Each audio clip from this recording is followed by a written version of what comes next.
Hello and welcome to another Evil Aniki vlog. Today we're continuing with my Japan coverage. We're starting our journey off here at the Akibahara station. We're going to be going to some pop-up shops and exhibits. But before that, I just wanted to give a shout out to these Genshin Impact adverts on these pillars here right outside the Akibahara station. I thought this was really cool. There's so many interesting facets to Japan, and I think all of the adverts just everywhere it's a little overbearing at times, but it's also such a refreshing thing coming from America. You don't really get this much anime, and so it's just you come to Japan and it's just anime overload and you're just don't know where to look. But this is just a small little tidbit here. The real thing we're going to be checking out are a bunch of pop-up shops today, and the first pop-up shop that I want to take us to is actually inside the Akibahara station itself, and it is this Zatch Bell pop-up shop, which is more like a little stall. As you can see, it's sort of just cordoned off little art booth. Feels more reminiscent of a convention booth than a pop-up shop, but they called it a pop-up shop, so I'm going to call it a pop-up shop. I believe this is to celebrate the new series. The creator recently got back the rights to Zatch Bell, and so he has created a sequel to Zatch Bell, and that has started coming out as a manga. Of course, I had to get a selfie with the statues because these things are amazing. They're almost as tall as me, given, a lot of it is just a pillar. But you're probably wondering, what did they have here for sale? First of all, lots of shirts. Lots and lots of shirts. Don't know what any of these logos mean, but they're pretty cool. They also had these puzzles here. They look like posters, but they're puzzles. There's some stickers. And they also had these giant posters, which were really cool. And they had some cutouts here. They love decorating stuff in Japan. And they had everything here you could expect to find at a pop-up shop, like pins, blind boxes. Actually, one of the sets of blind boxes was actually sold out, and it had the cute girls in it, unfortunately, so I didn't get the blind boxes. They had these little minifigures, though, and I actually got this middle one here because I thought it was really cool. It's sitting on my desk right now. They also had some gacha as well for little pins and figures and stickers and a bunch of different little things.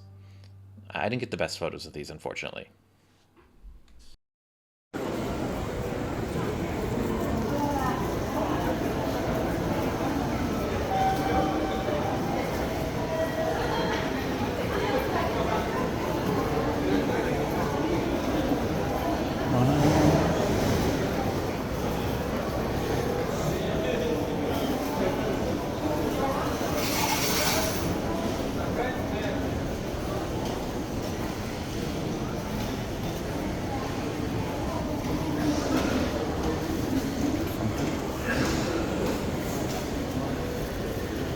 Akibahara is truly an anime overload section.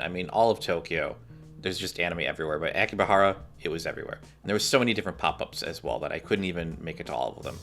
But the next thing we're going to be checking out is just around the corner from the station, and it's the Eshi 100 art exhibit.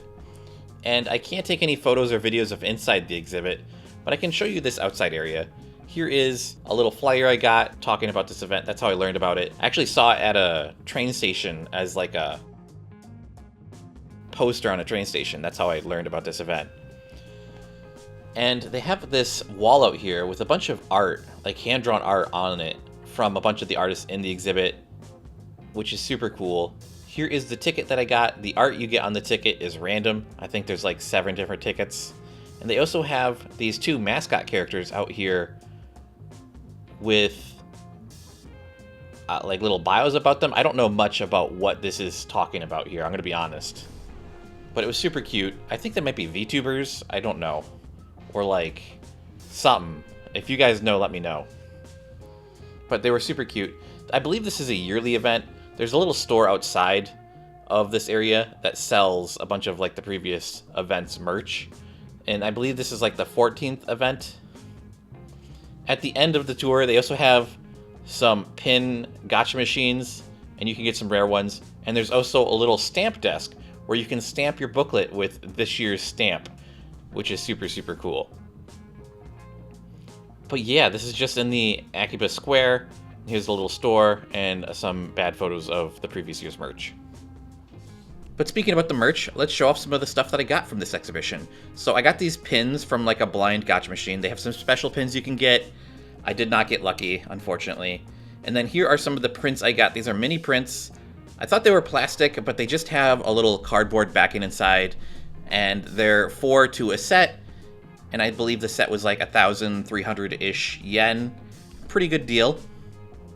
And as you can see, the art from this exhibition was phenomenal. I was very impressed. And so impressed that I actually had to get their art book at the end. And this whole exhibition, everything was like also in English, which was really, really nice. Even the book has like English captions for every piece of art.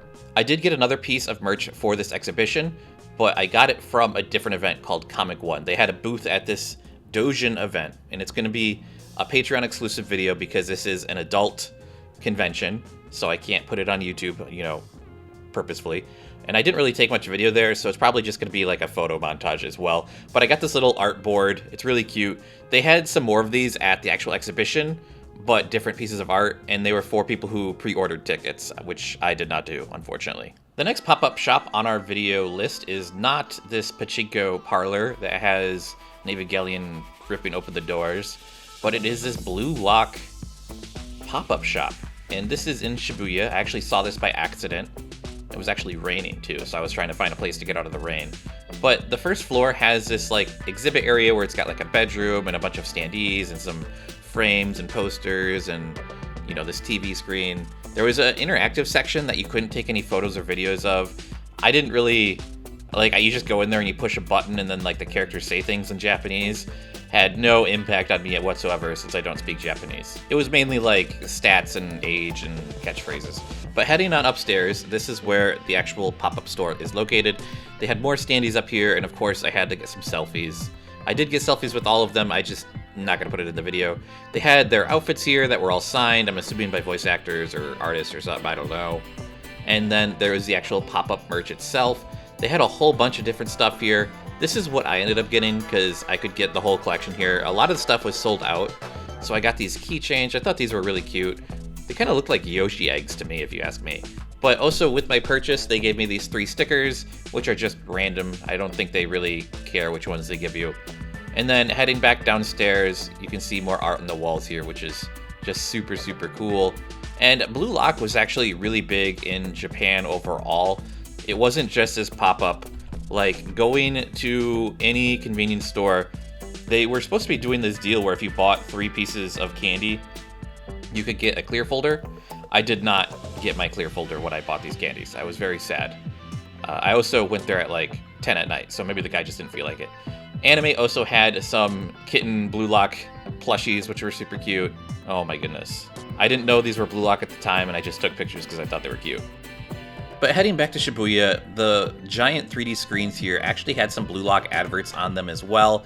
What do these screens do not have? Like, that's what I need to know, because it seems like everything is on them. Like Nikkei and Stellar Blade and Blue Lock, and I bet you they just have everything. But Shibuya is crazy. I saw a horse, you know, Tower Records. This pop-up I saw, I was looking for a different pop-up, which was actually closed when I went, unfortunately. But this pop-up was here. I didn't go to it because there was a line around the building.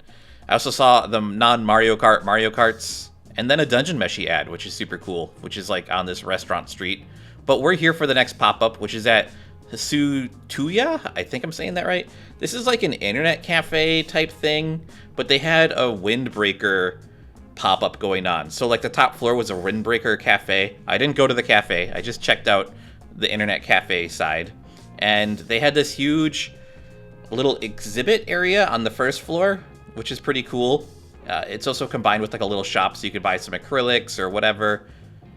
And then all these flowers here for their grand opening. It's like a customary thing in Japan to give like flowers. I also did this photo booth thing. I'll put those in at some point. Here's some of the merch they had going on. Windbreaker was everywhere in Japan. This is like the next hot thing. This is like the next hot show. I don't know how to describe it more than that. I tried watching a few episodes. I'm maybe like 3 or 4 episodes in at the moment. It's kind of like Good Gangsters so far. That's my vibe of it so far. But this is a really cool exhibit, and I'm actually going to show you some more Windbreaker stuff all over. Here's some of those photo booth photos I got, though.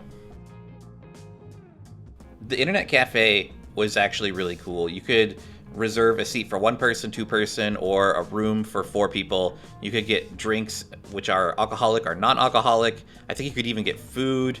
And then each floor had like a different theme. So like, I think one of the floors was just for Pokemon dueling, and another one was like a library type theme. It was super cool. There was also a Starbucks. But we're actually going to go back to Animate and Ikebukuro because they also had a Windbreaker setup going on here. Like I said, this was just everywhere. I'm assuming there must be a manga out for it as well, considering the anime is already out. But yeah, just everywhere I went was Windbreaker. You couldn't get away from it. This was the big thing in Japan. Even Burger King had a Windbreaker tie-in going on, which is just wild. Like, you'd have to watch the anime, guys, to fully get it, but they're like good gangsters, so they're like helping out their neighborhood, so it kind of makes sense. But the reason I came to Burger King is because they had a special acrylic with their buddy meals, which is kind of like their kids meal but for adults, and you get these tiny little acrylics here. We'll show it in a second, but all the stores are like fully customized, and each store has a specific acrylic of a specific character. I got 3 different characters because I went to 3 different Burger Kings. To get them all, you'd have to go to like 10 different Burger Kings throughout Tokyo, and I just could not do that. Like, that would take so long. I just sort of stopped in every time I saw a Burger King. Like, every time I was in a different part of Tokyo, I was like, oh, maybe I can find a Burger King here. And the last pop-up we're actually going to check out today is in the Ikebukuro station. There might actually be more of these, now that I think about it. I don't know if there are. This is the only one that I saw. But it's actually a pop-up store dedicated to the trains themselves, because they're train girls. And I'm just totally just getting lost in here looking at all the adverts as well. But check these out. These are super cute. They had acrylics and pins and all sorts of different merchandise. I ended up getting a box of the pins because I wanted to get something of every girl, and I didn't want to spend, you know, so much money on acrylics. But here's all the girls. I think the whole set cost me like 4,000 yen, but this was super, super cute. Let me know which girl is your favorite down in the comment below. And let me know which pop-up was your favorite down in the description below as well.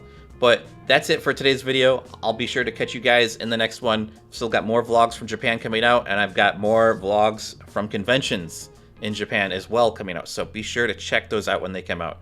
But thanks for watching, and I'll catch you guys later. Bye-bye.